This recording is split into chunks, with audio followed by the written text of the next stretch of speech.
নমস্কার, শান্তিবার্তা চ্যানেলের পক্ষ থেকে সকলকে জানাই অভিনন্দন। আজ পশ্চিমবঙ্গের বিভিন্ন ইউনিটগুলি বন্ধ থাকলেও বন্ড ও রেডিয়াল উদ্যাম কী পরিলক্ষিত হচ্ছে, পাশাপাশি উড়িষ্যায় বর্তমানে পশ্চিমবঙ্গ থেকে আলু না যাওয়ার কারণে ব্যাপক হারে আন্দোলন শুরু হয়েছে উড়িষ্যা জুড়ে। অবিলম্বে উড়িষ্যায় যদি আলু না পাঠানো হয়, পশ্চিমবঙ্গ থেকে মাছ, ডিম এবং অন্যান্য সামগ্রী উড়িষ্যার জনগণ আটকে দেবে, উড়িষ্যায় পৌঁছাতে দেবে না বলে তারা দাবি করেছেন। ইতিমধ্যেও কিন্তু সেই পরিস্থিতি লক্ষ্য করা যাচ্ছে। পশ্চিমবঙ্গ থেকে বিভিন্ন ট্রাকগুলি আটকে দিচ্ছে উড়িষ্যার জনগণ। পাশাপাশি উড়িষ্যায় আলু না যাওয়ার কারণে উড়িষ্যা সরকার বাইরের রাজ্য অর্থাৎ উত্তরপ্রদেশ থেকে আলু আমদানি করছে, যে কারণে উড়িষ্যার আলুর দাম অগ্নিমূল্য হয়ে গিয়েছে। খুচরো বাজারে আলু বিক্রি হচ্ছে 70 টাকা কেজি। এই পরিস্থিতিতে পশ্চিমবঙ্গ যদি আলু না পাঠায়, সেক্ষেত্রে পশ্চিমবঙ্গ থেকে কোনো পণ্য উড়িষ্যায় যাবে না বলে উড়িষ্যার জনগণ ইতিমধ্যে আন্দোলন শুরু করেছে। বিভিন্ন ট্রাকগুলি আটকে দিচ্ছে বর্ডারগুলিতে। এই পরিস্থিতি থেকে উত্তর থেকে দক্ষিণবঙ্গের সমস্ত স্থানে গত কয়েকদিন যাবৎ চলছে আন্দোলন। রাস্তায় আলু ফেলে বিক্ষোভ প্রদর্শন করছে। আজও তার ব্যতিক্রম নয়। আজও কিন্তু উত্তরবঙ্গ থেকে আন্দোলন শুরু হয়েছে। উত্তরবঙ্গ থেকে গণ আন্দোলনের দাবি জানানো হয়েছে সরকারের কাছে। অবিলম্বে যদি সরকারের পক্ষ থেকে বর্ডার না খোলা হয়, তাহলে কিন্তু আগামী দিনে বৃহত্তর আন্দোলনের পথে নামবে। উত্তরবঙ্গ থেকে দক্ষিণবঙ্গের সমস্ত স্থানে জনজীবন বিপর্যস্ত হয়ে পড়বে এই আন্দোলনের ফলে। এদিকে উত্তরবঙ্গের বর্ডারের আলুর গাড়িগুলিকে আটকাতে চেষ্টা করলে গার্ড রেল ভেঙে চলে যায় এই গাড়িগুলি আসামের উদ্দেশ্যে। অনেকগুলো গাড়ি কিন্তু আজ পাচার হয়ে গেছে। এই পরিস্থিতিতে এই বর্ডার এলাকায় উত্তপ্ত পরিস্থিতি সৃষ্টি হয়েছে। আগামী দিনে এই আন্দোলন কিন্তু আরও অনেকটা অগ্রসর হবে। তাই চাষি ভাইদের বাঁচাতে এবং আলু শিল্প ধ্বংসের হাত থেকে রক্ষা করার জন্য কৃষকদের পাশে দাঁড়িয়ে অবিলম্বে সরকারের কাছে দাবি জানাচ্ছেন দ্রুত বর্ডারগুলি খুলে বিদেশে বা বাইরের রাজ্যে আলু রপ্তানি করার জন্য। এদিকে বাংলাদেশেও কিন্তু আলু যাচ্ছে না বর্ডার সিল থাকার কারণে। পাশাপাশি আজ পশ্চিমবঙ্গের বিভিন্ন ইউনিটগুলিতে বন্ড ও রেডিয়াল উদ্যাম কী লক্ষ্য করা যাচ্ছে তা আপনাদের সামনে তুলে ধরছি।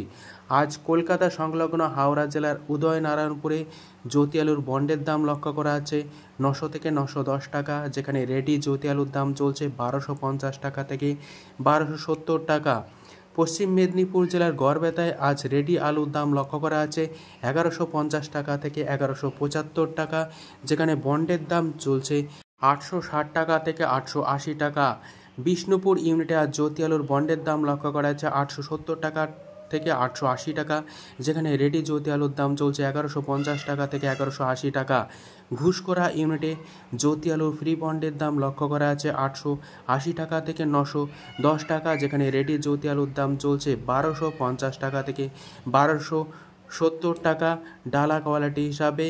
হুগলি জেলার গুড়াপ ইউনিটে আজ জ্যোতি আলু ফ্রি বন্ডের দাম লক্ষ্য করা আছে 900 থেকে 910 টাকা, যেখানে রেডি জ্যোতি আলুর দাম লক্ষ্য করা আছে 1200 থেকে 1280 টাকা ডালা কোয়ালিটি হিসাবে।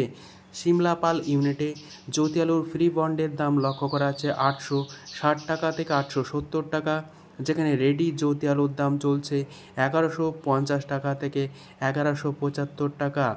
পাঁশকুড়া ইউনিটে জ্যোতি আলু ফ্রি বন্ডের দাম লক্ষ্য করা আছে 870 টাকা থেকে 880 টাকা, যেখানে রেডি জ্যোতি আলুর দাম লক্ষ্য করা আছে 1160 টাকা থেকে 1180 টাকা।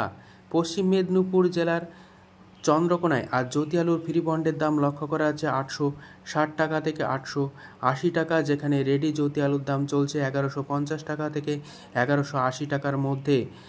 দক্ষিণবঙ্গের বিভিন্ন স্থানে আলুর দাম কী লক্ষ্য করা যাচ্ছে তা তুলে ধরলাম। পাশাপাশি আজ ধনিয়াখালিয়াতে চন্দ্রমুখী আলুর ফ্রি বন্ডের দাম লক্ষ্য করা যাচ্ছে 970 টাকা থেকে 980 টাকা, যেখানে রেডি আলুর দাম চলছে চন্দ্রমুখী হিসাবে 1300 থেকে 1350 টাকা। উত্তরবঙ্গের আলিপুরদুয়ারে আজ জ্যোতি আলু ফ্রি বন্ডের দাম লক্ষ্য করা যাচ্ছে 810 টাকা থেকে 815 টাকা, যেখানে রেডি আলুর দাম লক্ষ্য করা যাচ্ছে 1050 টাকা থেকে 1100 টাকা। এদিকে দিনহাটায় জ্যোতি আলুর দাম লক্ষ্য করা যাচ্ছে 800 থেকে 810 টাকা, যেখানে রেডি আলুর দাম চলছে 1075 টাকা থেকে 1100 টাকার মধ্যে। কোচবিহারে আজ লাল বা হল্যান্ড আলুর দাম লক্ষ্য করা যাচ্ছে 900 থেকে 920 টাকা, যেখানে রেডি আলুর দাম লক্ষ্য করা যাচ্ছে 1225 টাকা থেকে 1250 টাকা। আজ কোচবিহারে জ্যোতি বা সাদা আলুর দাম লক্ষ্য করা যাচ্ছে ফ্রি বন্ড হিসাবে 810 থেকে 815 টাকা, যেখানে রেডি আলুর দাম চলছে 1075 টাকা থেকে 1100 টাকা। এই পরিস্থিতিতে উত্তর এবং দক্ষিণবঙ্গের বিভিন্ন স্থানে আলুর বাজার দর কী চলছে তা তুলে ধরলাম। যদি ভিডিওটি আপনাদের ভালো লেগে থাকে ভিডিওটিকে লাইক, শেয়ার, কমেন্ট ও চ্যানেলটিকে সাবস্ক্রাইব করুন। সম্পূর্ণ ভিডিওটি দেখার জন্য অসংখ্য ধন্যবাদ।